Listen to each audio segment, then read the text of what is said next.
Happy Vlogmas, everyone. It's Soprano Musings, and this vlog, as you can see from the title, is about how I am learning Korean. Now, I have been in Korea for several months now, but hopefully within this video I am able to give you some tips, some advice, and several links to you learning Korean as well, because I'm assuming if you are watching this video, then you are also either interested in learning Korean or you are in the midst of learning Korean yourself. So let's see. My first humble beginning with learning Korean has to be YouTube, because that's where I started watching my K-dramas, my K-pop, and I fell in love with the language. And my first book that I purchased in regards to learning Korean was none other than Talk to Me in Korean. In fact, I even went so far as to do reviews for not only Talk to Me in Korean level 1, but Talk to Me in Korean level 2. And I still use Talk to Me in Korean.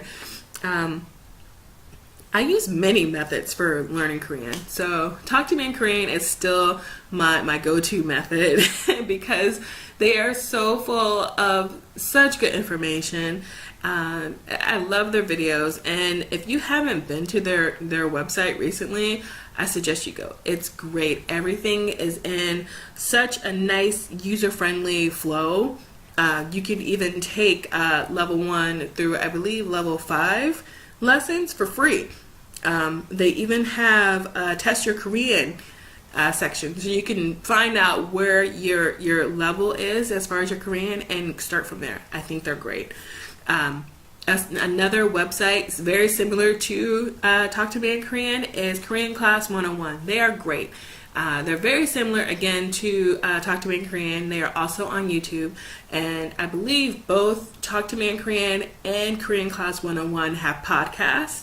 So depending on where your learning level is and where you want to challenge yourself, that is an option. I strongly suggest it. Let's see.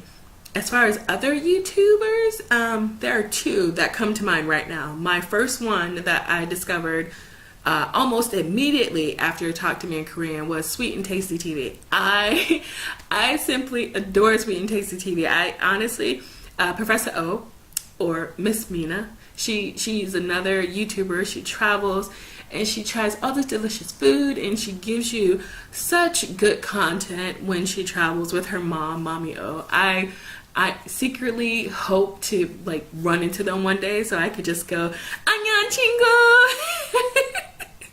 친구. Just because she's such a sweetie. She's so positive and just very informative, and I love her approach to travel. How she travels, I think, is something that we should all aspire to do as well. I can't say enough good things about her. Anyway, we're gonna get off topic if I keep going there. Another YouTuber that I find myself watching more and more recently is Korean Unnie. She is such a darling. She's so sweet, and I love her energy when she is when I watch her channel. And also, she's one of the YouTubers. I love her lessons. She doesn't just give you lessons like, oh, how to sing this song, although she does have them and they're extremely cute. She does cover grammar. She actually has a squad now, so I think pretty soon I'm going to join that squad, because I'm pretty sure she's dropping major pearls of wisdom within that squad. So that's something that I'm going to have to look into very soon. So just a quick recap. I use both Talk to Me in Korean as well as Korean Class 101, and still to this day I still watch Sweet and Tasty TV. I don't care, judge me if you want. Those episodes are gold, okay? From learning Hangul to the pronunciation, even her short little segments where she would teach you, what was that phrase? Wow, Wednesday. It was so cute, where you learn a new word or a new phrase each week. That's gold. I don't care what y'all say. And Korean Unnie is another one that I watch. I love her channel too. But now, you may not be as great as far as learning by just YouTube, and that's okay. because guess what I got? I got books, okay?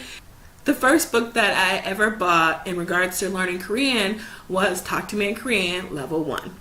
And that's still one of my highly recommended books for you if you are not a fan of learning by YouTube or just ebooks in general. Talk to Me in Korean, they do ship books and they do ship them to the States. You will have a wait time, but it is worth it. If you want something that you can write in and read daily, I think they're great. This is a book that I got since being here in Korea. This is a Korean and Korean language book. And even though I'm here in South Korea, this book was still hard to get.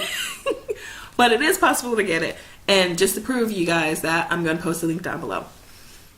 Now, I have another book. This book, it's full of useful information. But not only that, this book is meant to prepare you for taking the KIIP exam. Now, if you are not familiar with what the KIIP exam is, let me tell you. It is the Korean Immigration and Integration Program, which is offered here in South Korea. This is what the book looks like. I will be sure to post a link down below. So basically, essentially, this book is your boarding pass to upgrading your visa status. We all know that I'm a teacher, so I'm on an E2.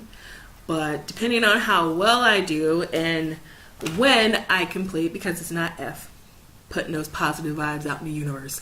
When I complete the KIIP program, I can upgrade my visa status to an F2. So yeah, these are the two books that I use most. This not so much because I put my KIIP studying on hold until January because I realized that I'm not comfortable with the level that I'm at now. But this is the book that I use, and this leads me to my other option for those of you that are learning Korean. If you're not cool, you're not comfortable with studying solely through ebooks or only on YouTube or with an actual book and you want a tutor, getting a tutor, that's a great option. You can find a tutor through language exchange programs. Just be mindful that, you know, some people may not see the language exchange program as much of a positive, but that really depends on you. You have to be very adamant about that, and you also have to be very professional in a way, and you have to be very direct to let the other person know that yes, you want to be a language exchange partner. You don't want someone who's only going to, you know, talk to you in English. And you yourself have to get out of your comfort zone and really, you know, hold up on your end and practice your Korean with that person. So I am fortunate enough, again, to have a Korean talk scholar. We meet on the weekends for roughly about 2-3 hours, and we mostly cover this book, and bless her heart, she listens to me talking Korean. It's not good. Y'all, I'm still struggling. I know I've taken several tests and I've talked to several people, and everyone keeps telling me that I'm an intermediate, and I think that is garbage because my pronunciation is still not where I think it should be, but because of my reading and writing levels, everyone seems to want to bump me up, but I know better, okay? So, anywho, I don't want to get too off topic, but those are the two books that I have. These are actually the only two books that I have as far as my studies. I'm probably going to, this is level 1 for the KIIP. Yeah, for the KIIP. And I'm probably going to get level 2 in January because I'm about a quarter away through with this. So, yeah. Now, having said that, how do I say this? Okay, having said that, here are my tips for learning Korean. Basically, this is the segment that I like to call, If I Knew Then What I Know Now. I know you guys have heard this 100 times at least, but there's no getting around it. Please, jeba, learn Hangul, okay? There's no getting around it. That is the foundation for Korean. Like, learn Hangul, okay? King Sejong the Great helped a whole nation by getting all of the best scholars together to learn this language. And honestly, Korean is great in that aspect because it was created for the people so they can have their own language. So yeah, learn it, okay? Learn it. Learn the consonant, learn the vowels, learn bachum, okay? It's gonna drive you bat crazy, but please learn the consonants, learn the vowels, learn bachum. You'll be okay. After you've learned your Hangul, don't stop. Keep studying that. I'm not even kidding. Like, this is just book one of many. Hold on, let me make sure I get the right page. Here, okay? I know how to pronounce those, but also, let me see here. When I say learn Hangul, like, I'm not even kidding. This is where it all begins, people. Like, you learn how to pronounce these letters, or I'm sorry, I should say characters. Okay, learn how to pronounce these characters because someone's gonna ask you, or you may see an Instagram post. This is my personal favorite because I saw this and I was like, "Igo moyo?" Like, you'll see Instagram posts with just the characters, and I was like, "Oh my God, how do I say the characters?" And I couldn't say it. And my Hangul Samsuni was like, "How do you not know that?" And I was like, "Just let me know." So, anywho, when I say learn Hangul, this is what I mean. Like, start off with the consonants. Start learning those vowels. Start learning pronunciation. Start learning bachum. From there, verbs, okay? Verbs are the end all be all because I could tell you right now, I could tell you when I read in Korean, I could tell you if it's in present, past, future. I could tell you if it's a negative sentence, if it's a question. But for the life of me, I still struggle with verbs. And you know why? Because there are so many, okay? So, for learning verbs, this is all on you. If you are using Talk to Me in Korean, they have flashcards. Get them. Get the flashcards, okay? Korean Class 101, same thing. I don't think they have flashcards, but I know that after the end of their podcast, they have like transcribed the whole conversation. You can choose your verbs from there.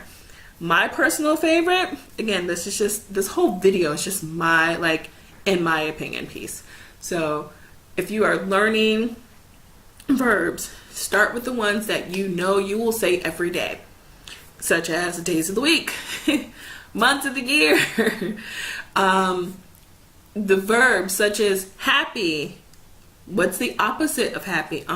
Sad. So if you're learning verbs in that aspect, learn a verb, learn the opposite, as well as the similar meaning of that verb. So you're learning a verb, learn another word that is very similar to that word, and learn a word that is the opposite of that word. I can't even tell you how many conversations you will have where that will be like heaven sent. Okay? You can also learn verbs in categories such as days of the week, months of the year, body parts, buildings, food, feelings, holidays. I could do this all day, like movies, music.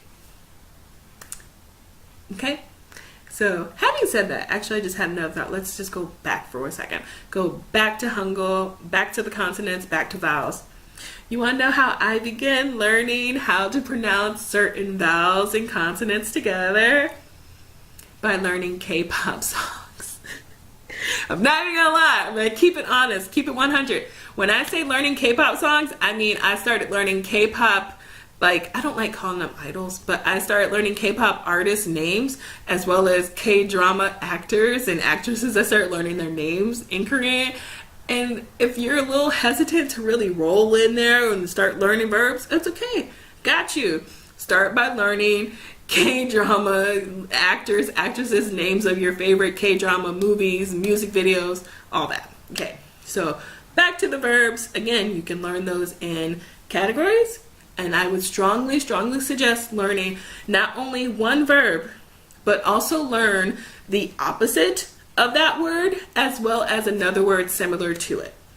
Okay, phrases. I'm not even gonna lie. All I knew like last year were phrases. Okay, having said that, I still would suggest learning phrases. They're important. Okay, they're easy and you catch on quickly. But in addition to learning phrases, please learn several different responses to those phrases. If someone says, "How are you?" "I'm good, I'm fine, I'm hungry, I'm sad, I'm hurt." Okay?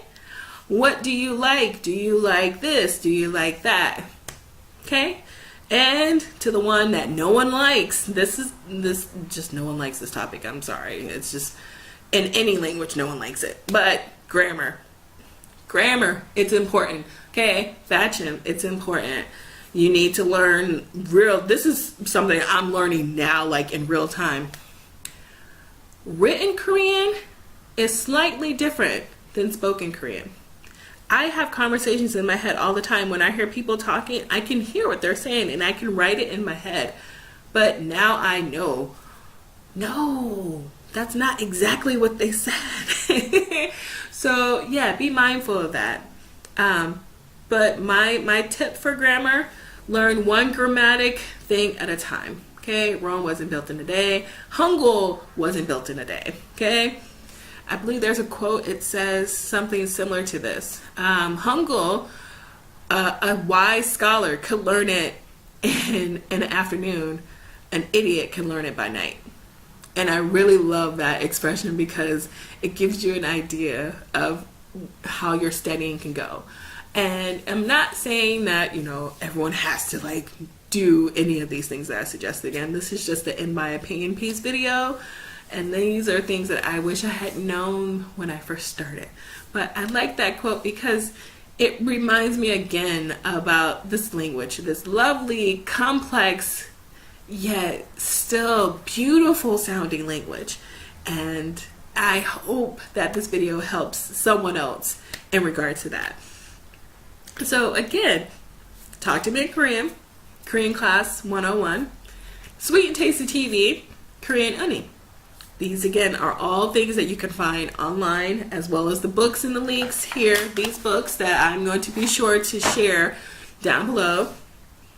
Also, back to Hangul, because again, I'm going to keep going back to Hangul because that's where everything is, okay?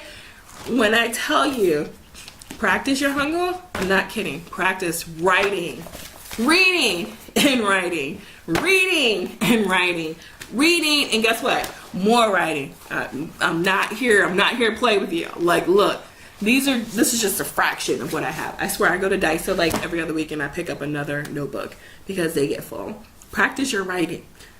Practice reading what you wrote. Practice listening as you say what you wrote. Like, they're all tied in together.